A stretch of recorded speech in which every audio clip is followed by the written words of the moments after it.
Ito ang GMA Regional TV News. May init na balita sa Visayas at Mindanao hatid ng GMA Regional TV. Pinagbabaril ang dalawang sakay ng motorsiklo sa Bacolod City. Cecil, sino bang bumaril sa kanila?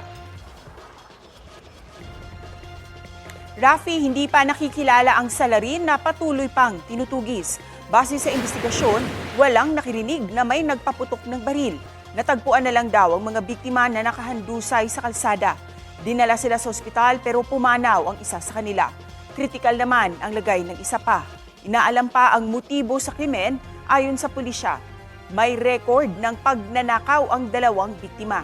Patuloy pa ang investigasyon sa insidente, kabilang ang pagkalap ng mga CCTV footage sa lugar. Isang sundalo naman ang patay sa engkwentro sa Bayawan Negros Oriental kahapon ng umaga. Nagkaengkwentro ang Philippine Army at mga miyembro umano ng New People's Army. Bukod sa nasawi, may sugatan ding sundalo sa insidente.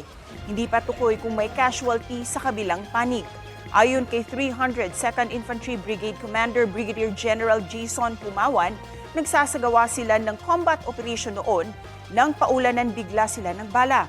Wala naman anyang nadamay na sibilyan sa engkwentro.